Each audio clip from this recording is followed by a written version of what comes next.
Shalom Bapak Ibu Saudara yang terkasih dalam Tuhan kita Yesus Kristus. Shalom. Pada kesempatan ini melalui video ini saya akan memberikan dan menyampaikan beberapa firman Tuhan kepada kita semua. Dan saya percaya melalui firman Tuhan yang saya sampaikan pada hari ini dapat menjadi berkat, dapat menjadi penuntun dalam kehidupan kita. Teman-teman atau saudara yang terkasih dalam Tuhan kita Yesus Kristus, pertama-tama kita bersyukur kepada Tuhan, di mana Tuhan masih kita memberikan kita kekuatan, di mana Tuhan masih memelihara hidup kita, lepas pribadi kita, dan selalu dalam naungan Tuhan. Teman-teman saudara yang terkasih dalam Tuhan kita Yesus Kristus, saya percaya bahwa dimanapun kita berada pada saat ini, saya percaya kita semua mengalami berkat dan keajaiban Tuhan yang luar biasa dalam kehidupan kita, lepas pribadi kita. Nah, saudara yang terkasih dalam Tuhan kita Yesus Kristus, kita akan belajar firman Tuhan hari ini. Bagaimana kita ketika dunia mengalami badai dan bencana, penyakit dan goncangan ekonomi yang melanda dan dialami oleh banyak negara. Nah, saudara sekalian, kita lakukan apa yang harus kita lakukan ketika dalam kehidupan kita ini mengalami badai, mengalami goncangan, mengalami bencana ekonomi, mengalami sakit penyakit yang begitu sangat-sangat membuat hidup kita menderita dan sangat-sangat tidak pernah berhenti dalam kehidupan kita. Nah, saudara yang terkasih dalam Tuhan kita Yesus Kristus, pada saat ini kita akan belajar melalui firman Tuhan ketika badai hidup dalam hidup kita ini tidak pernah berhenti. Nah, pada saat ini kita akan belajar dari firman Tuhan. Nah, saudara sekalian yang terkasih dalam Tuhan kita Yesus Kristus, yang menjadi khotbah saya pada hari ini yaitu badai pasti berlalu. Nah, saudara-saudara yang terkasih dalam Tuhan kita Yesus Kristus, kita harus tahu apa itu badai yang sebenarnya. Apa itu badai dalam kehidupan kita ini ketika kita mengalami atau menerpa hidup kita badai. Nah, kita akan bahas bagaimana itu badai dan apa sebenarnya itu badai. Karena badai seringkali dianalogikan sebagai suatu peristiwa atau kejadian yang tidak dikenakan, tidak terduga dan tidak pernah diharapkan untuk terjadi. Artinya, badai ini bisa berbentuk bencana, bisa berbentuk berupa peristiwa, musibah, masalah yang datang bersilih berganti yang dialami setiap orang dan bahkan bangsa-bangsa yang dialami pasti mengalami badai. Nah, sedemikian di mana posisi kita pada saat ini, yaitu ketika pandemi virus COVID-19 itu adalah termasuk badai yang melanda kehidupan manusia. Bahkan orang-orang yang ada di seluruh dunia di Indonesia pada saat mereka melanda di masa pandemi itu adalah termasuk badai yang dialami oleh setiap kita manusia dalam dunia ini. Nah, teman-teman yang dikasihi Tuhan, pada kesempatan ini begitu masih banyak lagi apa itu badai. Masih banyak yang lain bagaimana itu badai dan bentuknya badai sebenarnya. Nah, pada saat ini kita akan belajar bersama-sama dari firman Tuhan. Mari kita membuka Alkitab kita masing-masing. Kita buka di dalam Yunus pasal 1 ayat 13 sampai 16. Beginilah firman Tuhan. Lalu berdayunglah orang-orang itu dengan sekuat tenaga untuk membawa kapal itu kembali ke darat. Tetapi mereka tidak sanggup sebab laut semakin bergelorang menyerang mereka. Ayat 14. Lalu berserulah mereka kepada Tuhan. Katanya, ya Tuhan, janganlah kiranya Engkau biarkan kami binasa karena nyawa orang ini, dan janganlah Engkau tanggungkan kepada kami darah orang yang tidak bersalah. Sebab Engkau Tuhan telah berbuat seperti yang Kau kehendaki. Ayat 15. Kemudian mereka mengangkat Yunus lalu mencampakkan ke dalam laut, dan laut berhenti mengamuk. Dan ayat 16. Orang-orang itu menjadi sangat takut kepada Tuhan lalu mempersembahkan mempersembahkan korban sembelihan bagi Tuhan serta mengikrarkan nazir. Nah, saudara yang terkasih dalam Tuhan kita Yesus Kristus, kita belajar dari kitab Yunus bagaimana latar belakang Yunus dan bagaimana sejarah kehidupan Yunus dalam Alkitab pada saat ini. Nah, kita akan membahas terlebih dahulu bagaimana latar belakang Yunus. Ya, kalau kata Yunus sebenarnya mempunyai arti sebenarnya. Yunus itu artinya merpati yang diperkenalkan kepada sebagai putra Amitai. Nah, penulis surat Yunus sebenarnya juga Yunus sendiri sebenarnya. Nah, saudara yang terkasih dalam Tuhan Yesus Kristus, surat Yunus ini ditulis pada tahun lebih dari 760 sebelum Masehi. Nah, saudara yang terkasih dalam Tuhan, dalam ayat 13 tadi berkata bahwa lalu berdayulah orang-orang itu dengan sekuat tenaga untuk membawa kapal itu kembali ke darat. Tetapi mereka tidak sanggup, sebab laut semakin bergelora menyerang mereka. Nah, dalam ayat 13 dikatakan, artinya badai yang mengamuk menerpa dan membuat kapal yang ditumpangi oleh Nabi Yunus dan orang-orang yang sekapal dengan dia mengalami goncangan yang sangat keras. Nah, saudara yang dikasihi Tuhan, pasti kita semua dalam kehidupan ini bagaimana kehidupan Yunus ketika dia mengalami goncangan, ketika dia mengalami badai yang ketika mereka berada di tengah-tengah laut pada saat itu, saudara. Nah, tidak percaya bahwa ketika Yunus dia mengalami badai atau ketika gelombang menerpa kehidupan mereka dan bahkan ada orang-orang yang bersama-sama dengan dia pada saat itu saat mereka berlayar. Nah, saudara yang dikasihi Tuhan, kita semua tidak ada orang yang suka menghadapi badai dalam hidup ini, tetapi badai adalah sudah realita dalam kehidupan kita. Artinya, walaupun kita tidak mengharapkan badai, walaupun badai itu kita tidak tahu benar-benar terjadi dalam hidup kita, tetapi kenyataannya bahwa realita itu sudah pasti kita mengalami. Mau tidak mau, sudah pasti kita mengalami badai dalam kehidupan kita ini. Nah, saudara yang terkasih dalam Tuhan Yesus kita Kristus, pada saat ini bagaimana ketika kita mengalami badai?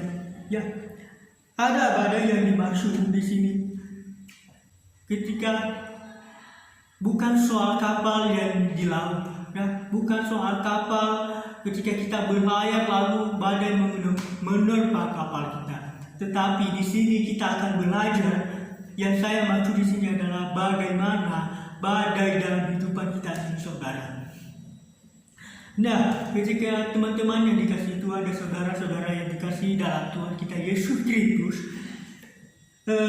badai ketika kita mengalami badai dalam kehidupan kita ini, kita akan belajar firman Tuhan. Apa sih penyebab badai itu terjadi? Apa sih penyebab terjadinya badai itu dalam kehidupan kita, lepas pribadi kita? Nah, teman-teman yang dikasihi dalam Tuhan kita Yesus Kristus, begitu banyak peristiwa-peristiwa, begitu banyak penyebab-penyebab terjadinya badai dalam kehidupan kita masing-masing. Pada kesempatan ini ada beberapa poin mengapa, apa sih penyebab badai itu terjadi dalam kehidupan kita masing-masing. Yang pertama yaitu badai akibat dosa. Nah, kita seperti yang dialami oleh Nabi Yunus yang tadi dalam kitab Yunus pasal 1 ayat 13 sampai 16. Ini adalah akibat dosa yang dialami oleh Nabi Yunus. Ketika Yesus memberikan suatu perintah kepada Nabi Yunus pada saat itu untuk pergi ke Niniwe pada saat itu, atau untuk pergi ke kota Niniwe pada saat itu. Lalu apa yang harus dilakukan Yunus pada saat itu? Dia tidak mau melakukan perintah Tuhan. Dia tidak mau mengikuti apa yang dikatakan Tuhan pada saat itu kepadanya. Tetapi apa yang dia lakukan? Dia melarikan diri di hadapan Tuhan dan akhirnya dia berlayar dia naik kapal pada saat itu, dia menjauh daripada Tuhan. Dan akhirnya ketika dia jauh di hadapan Tuhan, sudah sangat-sangat jauh di hadapan Tuhan, pada saat itu akhirnya dia mengalami badai di tengah laut pada saat itu. Inilah penyebab dosa yang dilakukan oleh Nabi Yunus pada saat itu, saudara. Nah, saudara-saudara yang terkasih dalam Tuhan kita Yesus Kristus, selesai kita ada badai atau badai kesalahan kita, ketika kita berbuat dosa atau ketika kita berbuat salah, yang mengakibatkan badai itu mengamuk, dan ini digambarkan di dalam Alkitab, badai yang dialami oleh Nabi Yunus dan orang-orang yang sekapal dengan Yunus. Nah, saudara sekalian, pada saat ini bagaimana ketika badai itu karena akibat dari dosa, tentunya kita perlu bertobat. Ya, ketika kita berbuat salah, ketika kita berbuat dosa, ya tentunya kita bertobat dan pasti dan yakin percaya bahwa kita akan diampuni dan badai itu akan segera berlalu dalam kehidupan kita. Nah, dan percaya bahwa ketika kita melakukan pertobatan, mengaku dosa-dosa kita, mengaku kesalahan kita, dan saya percaya bahwa badai itu pasti berlalu. Ada amin. Nah, saudara-saudara yang berkati Tuhan, penyebab badai yang kedua yaitu akibat ujian, saudara. Ya, ada badai akibat ujian. Ya, kita bisa melihat di mana murid-murid Yesus pada saat itu. Kita bisa membuka dalam Matius pasal 4 ayat 18. Ini adalah ujian yang dihadapi oleh murid-murid Yesus pada saat itu. Semenjak mereka menyaksikan bagaimana Tuhan ketika dia memberikan makanan kepada 5.000 orang pada saat itu dengan 2 ikan dan 5 roti pada saat itu. Semenjak mereka menyaksikan bagaimana Tuhan ketika dia memberikan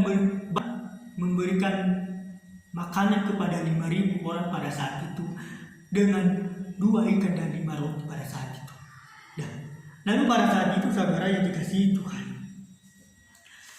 apa yang harus dilakukan pada saat itu ketika Tuhan Yesus pada saat itu melakukan keajaiban yang sangat luar biasa pada saat itu, ketika orang banyak berbondong-bondong mengikuti Yesus pada saat itu. Lalu ketika Yesus melakukan keajaiban hal, atau ketika dia memberikan makan kepada 5.000 orang pada saat itu, lalu dia menyuruh murid-muridnya pada saat itu untuk pergi menyeberang. Lalu pada saat itu untuk naik ke gunung dan berdoa pada saat itu. Lalu murid-muridnya pada saat itu mereka melakukan, mereka taat kepadanya, mereka melakukan apa yang Tuhan perintahkan kepada murid-muridnya pada saat itu. Nah, saudara yang terkasih dalam Tuhan kita Yesus Kristus, ketika kita mengalami badai akibat ujian kita, ya saya percaya bahwa badai-badai yang dalam kehidupan kita ini, bahwa itu adalah ujian dalam kehidupan kita. Itu adalah ujian yang datang dari Tuhan. Ya, kalau misalkan Anda mau naik kelas, tentu ketika Anda naik kelas, pasti Anda akan mengalami yang namanya ujian. Anda pasti mengikuti ujian, bagaimana tahap-tahap mengikuti ujian. Lalu tentu saja saudara, ketika Anda sudah mengikuti ujian tersebut, Anda pasti naik kelas. Ya, saya percaya melalui ujian yang Tuhan berikan dalam kehidupan kita, membuat saya dan saudara sedang naik kelas. Amin. Nah, berikutnya saudara, penyebab badai yang ketiga yaitu badai akibat dari serangan iblis. Nah, dia berbicara tentang badai akibat serangan iblis. Kita bisa buka dalam Markus pasal 4 ayat 38. Sekali lagi Markus pasal 4 ayat 38. Nah, kalau Anda ingat bagaimana Tuhan Yesus dengan murid-muridnya di atas kapal, dan akhirnya waktu Yesus sedang tidur pada saat itu, mereka mengalami badai yang bergelora pada saat itu. Mereka mengalami badai yang mengamuk pada saat itu, ketika Yesus dan bersama-sama dengan muridnya pada saat itu sedang melakukan perjalanan pada saat itu. Lalu pada saat itu, ketika murid-muridnya menghadapi dan mengalami badai yang begitu besar pada saat itu, apa yang Tuhan lakukan pada saat itu? Dia tidur pada saat itu, saudara. Lalu murid-muridnya pada saat itu mungkin mereka berteriak-teriak, ya kita akan binasa. Bagaimana kita menghadapi badai ini yang sangat besar? Bagaimana kita menghadapi badai ini yang sangat mengamuk? Kita akan binasa semua. Lalu apa yang dilakukan murid-muridnya pada saat itu? Mereka membangunkan Yesus pada saat itu. Tuhan, Tuhan bangun, Engkau akan membiarkan kita binasa. Lalu pada saat itu Yesus bangun pada saat itu. Dia menghadir dan lalu pada saat itu lalu menjadi tenang dan teduh. Nah, ketika Yesus melakukan keajaiban tersebut, ketika Yesus menghardik badai pada saat itu, lalu apa yang terjadi dengan murid-muridnya pada saat itu? Mereka sangat takut, saudara. Ya, mereka mulai berpikir siapakah gerangan orang ini, sampai badai laut tunduk padanya pada saat itu. Nah, apa kata Yesus pada saat itu kepada mereka? Di manakah kepercayaannya? Ini adalah yang dialami oleh murid-murid Yesus pada saat itu, ketika mereka mengalami kekurangan kepercayaan kepadanya. Ya, itu ketika iblis menyerang mereka pada saat itu. Lalu pada saat itu, saudara, waktu Yesus bangun, nah kita bagaimana ketika Yesus pada saat itu melakukan hal tersebut? Kita percaya bahwa sebelum mereka sampai di sebuah danau atau di sebuah pulau pada saat itu bernama Gadara atau Gerasa pada saat itu, di sana sebenarnya bahwa ada dua orang yang kerasukan setan pada saat itu, yang ada di perkuburan pada saat itu. Dan dua orang mengalami kerasukan setan ini. Sebenarnya iblis yang merasuki mereka sebenarnya itu, mereka tahu kalau Yesus pada saat itu sedang menuju di sana.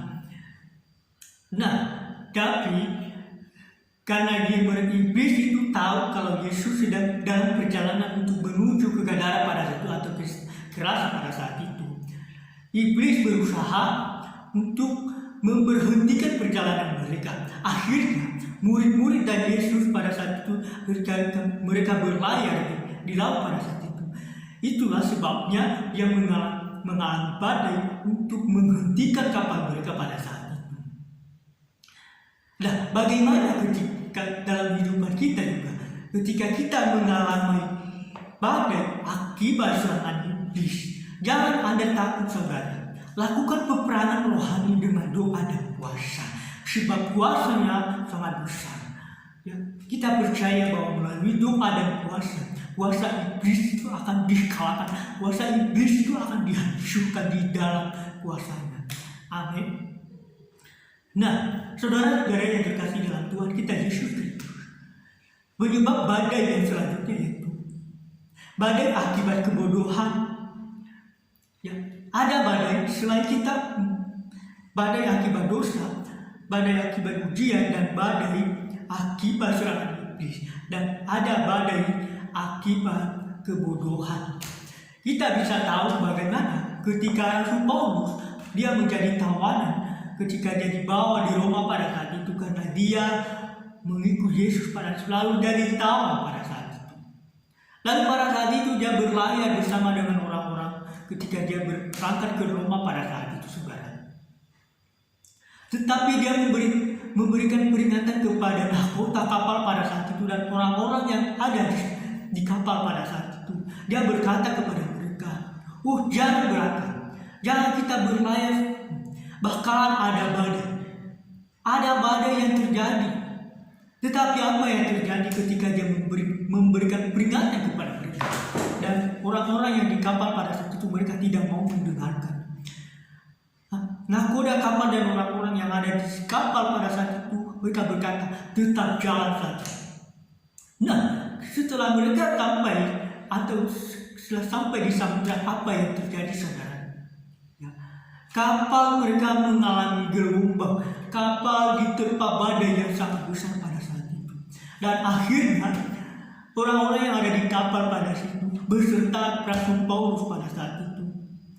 Ya, mereka jatuh dalam laut, mereka terbelenggu di dalam laut. Ketika kapal mereka terbalik, akhirnya semua orang yang ada di kapal pada saat itu jatuh di dalam laut.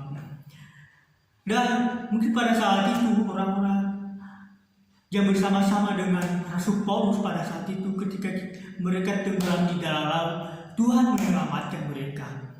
Nah, bagaimana juga dalam kehidupan kita ketika kita mengalami badai akibat kebodohan kita? Ya, mungkin ada badai akibat kebodohan dalam kehidupan kita. Mungkin ada akibat kebocoran dalam kehidupan kita. Ayo, saudara, mari bereskan bersama-sama dengan Tuhan. Ayo, mari selesaikan bersama dengan Tuhan. Mari kita memperbaiki apa kesalahan-kesalahan dalam diri kita, apa perlakuan-perlakuan kita dalam kehidupan kita. Mungkin pergaulan kita, ya, bagaimana pergaulan kita dengan orang-orang yang ada di sekitar kita, dan bagaimana dengan hubungan kita dengan Tuhan. Ayo, mari kita koreksi diri kita, mari kita perbaiki kesalahan kita, mari kita perbaiki kebocoran-kebocoran yang ada dalam kehidupan kita akibat kebodohan kita. Ya, jangan takut, datang kepada Tuhan, sampaikan kepadanya. Ya, selesaikan kepada Tuhan apa yang menjadi kesalahan, apa yang menjadi kebocoran dalam kehidupan kita, saudara. Nah, saudara-saudara yang dikasihi dalam Tuhan kita Yesus Kristus, tadi ada beberapa penyebab badai yang terjadi dalam kehidupan kita. Sekarang kita akan belajar ada sifat badai kehidupan. Nah, selain kita belajar dari penyebab badai dalam kehidupan kita ini, dan badai itu juga mempunyai sifat dalam kehidupan kita. Badai mempunyai sifat dalam kehidupan kita ketika kita mengalami badai dalam kehidupan kita ini. Yang pertama, saudara, badai pasti berlalu. Badai pasti berlalu. Kenapa? Badai itu tidak selama-lamanya kita alami dalam kehidupan kita. Badai dalam kehidupan ini tidak terus-terus hadir dalam kehidupan kita. Ya, mungkin ada saatnya ketika kita mengalami badai dalam kehidupan kita ini. Nah, badai pasti berlalu. Sifat badai ini sebenarnya tidak permanen, saudara. Ya, pasti ketika kalau kita belajar, ketika ada gelombang di laut, pasti badainya itu surut. Ketika dia mengalami gelombang, lalu badainya akan segera surut, dan menjadi tenang. Nah, saudara yang terkasih dalam Tuhan kita Yesus Kristus, lalu pada saat ini bagaimana kita badai itu, bahwa kita tahu bahwa badai itu tidak selamanya kita hadapi dalam hidup kita ini. Ya, ada saat-saatnya kita mengalami badai, dan ada juga saatnya kita tidak mengalaminya. Yang kedua yaitu badai yang bisa kita hindari, dan ada juga yang tidak bisa kita hindari. Misalnya, saudara, dalam masalah keuangan kita, ya, mungkin dalam masalah keuangan kita, pekerjaan kita, setidaknya kita pasti bisa memberes-bereskan. Kita pasti mengambil suatu tindakan untuk menyelesaikan baik dalam masalah keuangan kita, perekonomian kita, pelayanan pekerjaan kita, studi kita, dan terlebih-lebih dalam rumah tangga kita. Lalu ada badai yang tidak bisa kita hindari dalam kehidupan kita ini. Ya, artinya, saudara, ketika engkau tidak bisa menghindari badai dalam hidupmu, ketika engkau merasa bahwa badai yang engkau alami dalam hidup ini sangat-sangat berat, ya, jangan Anda panik, jangan Anda bergelisah, jangan Anda banyak pemikiran, tetapi datang kepada Tuhan. Ya, datang kepada Tuhan, sampaikan kepadanya apa yang menjadi badai dalam hidup ini. Tuhan, aku tidak bisa menghindari badai ini. Tuhan, aku tidak bisa menghentikan badai yang terus terjadi dalam hidup ini. Ya, Anda yakin dan percaya bahwa ketika datang kepada Tuhan, Dia akan memberikan jalan keluar kepada Anda. Dia akan memberikan jawaban tepat pada waktunya, saudara. Nah, saudara yang terkasih dalam Tuhan kita Yesus Kristus, sifat badai yang selanjutnya yaitu badai bisa menghancurkan atau tidak. Nah, kita tahu bagaimana badai itu ketika Nabi Yunus pada saat itu ketika dia mengalami badai dalam hidupnya, ya tentu saja saudara ketika dia mengalami badai, dia bisa menghancurkan kapal mereka pada saat itu. Tetapi karena belas kasihan Tuhan pada saat mereka menolong. Nah, teman-temannya dikasihi Tuhan, badai bisa menghancurkan atau tidak? Ya. Sebagai kita mampu bisa menghadapi badai yang bisa menghancurkan diri kita. Ya, jangan sampai badai itu bisa membuat diri kita ini jauh dari Tuhan. Ya, kalau memang Anda benar-benar tidak bisa menghadapi badai ini, jangan Anda lari, jangan Anda berputus asa. Ya, kita percaya bahwa ada Tuhan yang memberikan kita kekuatan yang menopang hidup kita untuk menghadapi badai dalam kehidupan kita ini, saudara.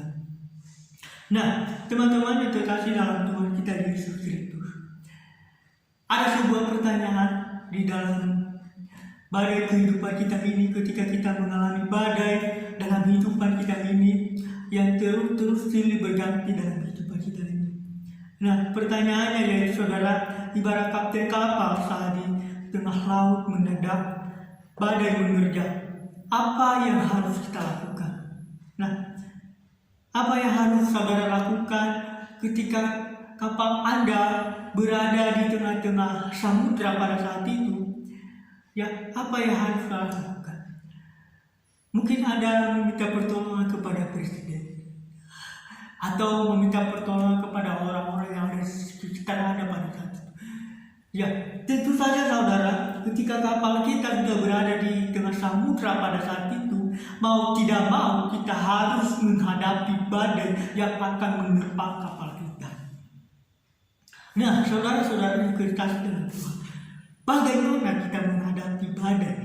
Bagaimana kita mengatasi badai ketika kapal kita sudah berada di tengah-tengah samudra pada saat itu? Sudah tidak ada lagi jalan keluar, sudah tidak ada lagi apa yang harus kita lakukan. Nah, ada beberapa hal atau ada beberapa poin yang harus kita lakukan. Bagaimana cara kita mengatasinya? Yang pertama yaitu, saudara yang dikasihi Tuhan, segera cari perlindungan. Nah, bagaimana kita mencari perlindungan ketika kapal kita sudah berada di tengah samudra pada saat itu? Mari kita mencoba belajar bersama-sama. Mari kita segera cari perlindungan. Artinya, ketika kapal kita diterpa oleh badai, atau ketika kapal kita diterpa oleh gelombang yang mengamuk, ya mungkin pada saat itu kita kalau ada pelabuhan-pelabuhan terdekat atau pulau-pulau, kita bisa pergi ke sana, saudara, untuk mencari perlindungan. Nah, sehingga di balik pulau atau pelabuhan terdekat, ya kita percaya bahwa badai yang akan menerpa tidak akan kena air atau tidak akan menerpa kapal kita pada saat itu. Nah, saudara-saudara yang dikasihi oleh Tuhan, bagaimana ketika kita badai dalam kehidupan kita, ketika kita mencari perlindungan Tuhan ketika kita mencari perlindungan, ada bagaimana cara kita mencari perlindungan tersebut? Bagaimana cara kita untuk pergi untuk mencari perlindungan ketika kapal kita diterpa badai di tengah samudra pada saat? Yang pertama, saudara, jadikan Yesus tempat perlindungan. Ya, jangan Anda ragu-ragu ketika Anda mengalami badai dalam kehidupan kita ini. Ayo, jadikanlah Yesus tempat perlindungan. Ya, kita percaya bahwa Yesus menara yang kuat, Yesus kota benteng yang kuat, Yesus tempat bersandar kita ketika kita mengalami badai dalam hidup kita ini. Ya, ayo mari kita datang kepada Tuhan. Ayo kita berseru kepada Tuhan, sebab Tuhan yang melindungi, yang memelihara hidup kita dan menopang hidup kita ini. Nah, saudara-saudara yang dikasihi oleh Tuhan, cara yang kedua yaitu cari pertolongan dari mereka yang bisa menolong. Ya, ada saja yang Tuhan pakai mungkin orang-orang yang ada di sekitar kita. Ada saja, bisa saja Tuhan pakai mereka untuk menolong saya dan saudara. Ya, ketika kita mengalami masalah, ketika kita mengalami badai dalam hidup kita ini, dan yang tidak percaya, pasti ada yang Tuhan kirimkan untuk menolong kita, saudara, untuk membantu kita, untuk menghibur kita dalam masalah kita, dan untuk memberikan kita beberapa wawasan atau memberikan beberapa motivasi untuk membantu kita untuk meringankan badai dalam hidup kita, saudara. Nah, teman-teman yang dikasihi dalam Tuhan kita Yesus Kristus, yang kedua yaitu bagaimana cara kita menghadapi badai. Poin yang kedua yaitu berani hadapi badai. Artinya, saudara, ketika kapal saudara sudah berada di tengah-tengah laut atau sudah benar-benar berada di tengah samudra, setelah itu ketika sudah tidak ada harapan lagi, mau tidak mau kita harus berani menghadapi badai. Ya, sudah tidak ada lagi jalan keluar, atau sudah tidak ada lagi pelabuhan-pelabuhan terdekat atau pulau-pulau yang terdekat pada yang ada di tengah-tengah samudra pada saat itu. Mau tidak mau kita harus berani menghadapi badai yang akan menerpa kita. Lalu caranya bagaimana? Ya, cara kita bagaimana cara kita menghadapi badai?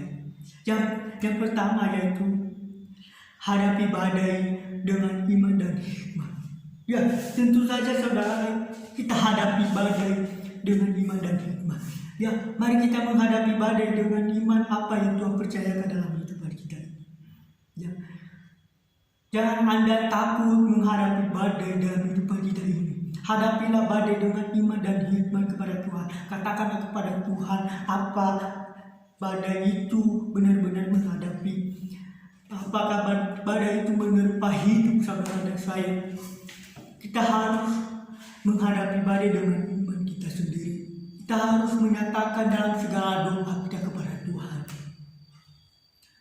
Nah, yang berikutnya yaitu tetap jaga keseimbangan. Artinya saudara, menjaga keseimbangan dalam kehidupan kita ini, kita harus menyeimbangkan apa sih ketika kita mengalami badai dalam kehidupan kita ini. Ya, kita harus menyeimbangkan ketika kita mengalami badai dalam kehidupan kita, dalam kehidupan kita ini, saudara. Nah, hal yang sama dalam hidup ini ketika kita badai menerpa kita, seimbangkan saudara. Ya, kalau ada masalah atau ketika badai menerpa hidup kita, ya, jangan Anda hanya cuma berpikir banyak pemikiran hal-hal yang tidak sesuai dengan keberadaan kita atau keadaan kita, saudara. Jangan Anda abaikan kesehatan Anda, jangan Anda abaikan pelayanan Anda, jangan Anda abaikan keluarga Anda. Ya, ayo mari kita seimbangkan badai ini dalam kehidupan kita, saudara. Ya, ada orang kalau gak seimbang mengalami masalah.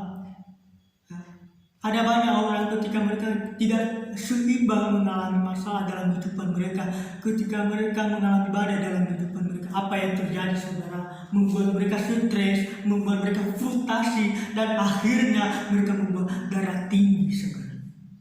Nah, teman-temannya dikasih Tuhan, ada orang matinya karena ketakutan, hidup seimbang karena Yesus. Kita percaya bahwa ketika kita hidup seimbang karena Yesus. Nah, berikutnya saudara yaitu ringankan beban yang berat. Nah, kalau kita tahu biasanya dalam Alkitab ketika kapal itu sekalian kalau ada beban yang berarti, ini adalah artinya beban yang ada di kapal pada saat itu. Kalau kita berlatih, kalau kita sudah baca-baca dalam Alkitab, ada berkata atau mencatat kalau kapal itu membawa beban-beban yang sangat berat. Sengaja mereka buang ke laut. Kenapa? Untuk mengurangi beban kapal pada saat itu, mengurangi beban berat kapal itu ketika mereka diterpa badai. tentu saja mereka akan membuang barang-barang apapun mereka buang ke laut. Nah, supaya kapal itu tidak terlalu beban beratnya, sehingga ketika badai menerpa tidak terlalu, supaya tidak tenggelam. Nah, saudara yang terkasih dalam Tuhan kita Yesus Kristus, bagaimana kita dalam kehidupan kita juga, ya, ketika kita mengalami badai, ketika kita mengalami masalah. Nah, saudara yang terkasih dalam Tuhan, di saat kita mengalami badai atau begini, ringankan beban saudara, ya. Jangan kita hanya memikirkan hal-hal yang tidak kita pikirkan. Jangan kita memikirkan hal-hal yang duniawi. Jangan kita memikirkan hal yang belum tentu kita yakini, saudara. Ayo, mari kita kurangi beban dalam kehidupan kita. Mari kita kurangi beban pemikiran kita dalam kehidupan kita. Selanjutnya, saudara, poin yang ketiga yaitu jangan buka celah. Ya. Membuka celah artinya jangan memberikan kita kesempatan kepada iblis. Ketika kita mengalami badai, ketika kita mengalami masalah dalam kehidupan kita ini, jangan kita membuka ruang untuk iblis untuk menyerang kita. Jangan kita biarkan hal itu terjadi dalam kehidupan kita, saudara. Kenapa? Karena iblis itu sangat-sangat memberontak hidup kita, sangat-sangat ingin membuat kita menderita. Kalau kita mau mengikuti kata-katanya, itu akan membuat hidup kita menderita, saudara, ya, dan membuat kita jatuh di dalam dosa. Nah, bagaimana cara kita supaya kita tidak membuka celah dalam hidup ini? Yang pertama yaitu segera koreksi diri dan perbaiki kesalahan. Ayo, ketika kita mempunyai masalah, ayo kita perbaiki kesalahan apa yang kita perbuat. Ayo mari kita koreksi diri kita. Apakah kita sudah benar-benar melakukan hal yang sepatutnya kita lakukan. Ayo kita perbaiki kesalahan apa yang menjadi kesalahan dalam kehidupan kita ini. Apa yang menjadi beban-beban dalam kehidupan kita. Ayo kita perbaiki. Dan cara yang kedua yaitu jaga hati dan hidup dengan baik. Ya. Kalau kita tahu dalam Alkitab bahwa hati ini adalah sumber dari segala apa yang ada dalam hati kita. Kalau kita tidak bisa menjaga hati kita dengan baik, ya, tentu saja, saudara, kita membuat hidup kita ini banyak melakukan hal-hal yang tidak baik. Ayo, mari kita menjaga hati kita sebaik mungkin. Nah, mari kita menjaga hidup kita ini supaya kudus di hadapan Tuhan. Ya, jauhilah hal-hal yang tidak Anda yakini. Jauhilah hal-hal yang Tuhan tidak mau dalam hidup kita ini, dalam dunia ini. Ya, kita tahu dunia saat ini begitu banyak tawaran-tawaran untuk menawar manusia supaya mereka mau mengikuti apa mau mereka. Lalu jangan Anda takut, saudara. Ya, mari kita pertahankan hati kita. Kalau kita sudah benar-benar mau bersama dengan Tuhan, ayo mari kita jaga hati kita. Mari kita jaga hidup kita dengan baik supaya hidup kita menjadi kudus di hadapan Tuhan. Nah, saudara-saudara yang terkasih dalam Tuhan kita Yesus Kristus, poin yang keempat yaitu terus gunakan navigasi. Ya, menggunakan navigasi artinya kalau Anda misalkan nakoda kapal pada saat itu, bagaimana kita menjaga navigasi ketika badai menerpa kapal pada saat itu. Ya, ayo kita menjaga navigasi kita. Mari kita menjaga tujuan kita. Kalau kita benar-benar satu tujuan atau satu arah, ya, mari kita menjaga hal itu. Lalu bagaimana kita menjaga navigasi tersebut? Ada beberapa cara yang harus kita lakukan. Yang pertama yaitu terus minta tuntunan Tuhan. Ya, minta tuntunan Tuhan ketika engkau mengalami masalah, ketika engkau mengalami badai dalam hidup ini. Minta tuntunan Tuhan. Jangan Anda bersandar pada keibatan sendiri. Jangan Anda berpikir bahwa aku tidak perlu itu. Jangan, saudara. Ya, belum tentu kalau saudara berpikir hal-hal tersebut. Tapi kalau Anda meminta tuntunan Tuhan, ya, kita percaya bahwa Tuhan akan memberikan kita yang terbaik. Tuhan akan menuntun kita dalam setiap langkah-langkah kita. Ya, sebab Tuhan yang menjaga setiap langkah kita, sebab Tuhan adalah terang jalan-jalan kita. Amin, saudara. Dan yang kedua yaitu baca dan teliti Alkitab. Ya, sebagai buku nafis kesehatan. Kita tahu bahwa kalau kita membaca Alkitab ini sebenarnya bukan hanya cuma asal-asal kita baca, tapi mari kita berteliti apa maksud Tuhan ketika kita membaca Alkitab ini. Pasti kita percaya bahwa kalau kita baca dalam Alkitab, ya, itu artinya Tuhan sudah berbicara kepada saudara melalui apa yang Anda baca, melalui apa yang Anda teliti dalam Alkitab. Nah, mungkin Tuhan berkata dalam itu, begini ya, begini apa maunya Tuhan, yang apa yang dikatakan dalam Alkitab, saudara. Jadi mari kita menjadikan Alkitab sebagai buku navigasi dalam kehidupan kita. Nah, yang berikutnya yaitu peka terhadap masalah. Kita harus sesuaikan, kita harus peka terhadap masalah, kita harus bijak dalam keadaan kita. Mungkin ketika kita mengalami badai, mungkin kita mengalami masalah dalam hidup kita ini. Ya, ayo mari kita peka terhadap keadaan tersebut. Mari kita peka terhadap masalah tersebut. Ya, jangan kita mengambil pikiran-pikiran lain atau tindakan-tindakan hal-hal yang kita mampu. Ya, atau sebenarnya kita tidak mampu, tapi mari kita peka terhadap masalah, mari kita peka terhadap tujuan, mari kita peka bijak dalam keadaan masalah tersebut. Nah, teman-teman yang terkasih dalam Tuhan kita Yesus Kristus,